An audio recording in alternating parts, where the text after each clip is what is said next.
ఈ విషయం ఎప్పుడైనా నోటీస్ చేసావా? నువ్వు అది చేయొద్దు ఇది చేయొద్దు అని చెప్పిన వెంటనే ఎదుటివాడి బ్రెయిన్ లో ఇప్పుడే అది చేస్తాను అనే కోరిక అకస్మాత్తుగా పెరిగిపోతుంది. ఎందుకో తెలుసా?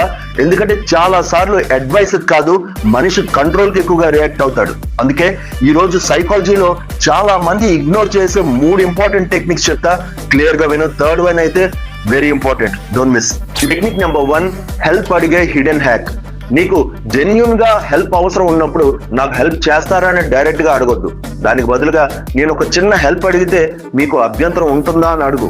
ఎందుకంటే ఒక్కసారి అభ్యంతరం లేదు అని చెప్పిన తర్వాత చాలా మంది తమ మాటకు తగ్గట్టుగా హెల్ప్ చేయడానికి రెడీగా ఉంటారు. Technique number 2, business deal psychology. ఈ డీల్ ఫైనల్ చేద్దామని ఎప్పుడు ఎవరిని అడగొద్దు. దానికి బదులుగా ఈ డీల్ రిజెక్ట్ చేయడానికి ఏదైనా స్ట్రాంగ్ రీజన్ కనిపిస్తుందా అని అడుగు.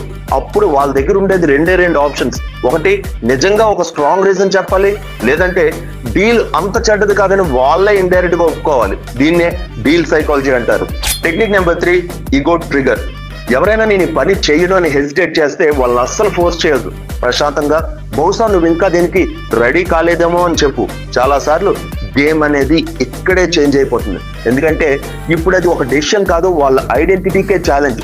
మనిషి ఆపర్చునిటీని మిస్ అవడం కంటే తన కేపబిలిటీని డౌట్ చేశారనే ఫీలింగ్ కే ఎక్కువగా రియాక్ట్ అవుతాడు. అందుకే కాదు నేను ఇప్పుడు రెడీ అని తనకు తానే ముందుకొస్తాడు. గుర్తుంచుకో, కంట్రోల్ చేయబడ్డం అనేది ఎవరికీ నచ్చదు. కానీ ఛాలెంజ్ ని ఫేస్ చేసినప్పుడు మాత్రం నేను చేయగలను అనే స్ట్రాంగ్ ఫీలింగ్ వాళ్ళలో రైజ్ అవుతుంది. ఇదే రివర్స్ సైకాలజీ తాలూకా మ్యాజిక్. నెక్స్ట్ వీడియోలో మళ్ళీ కలుద్దాం. ఫాలో చేయండి.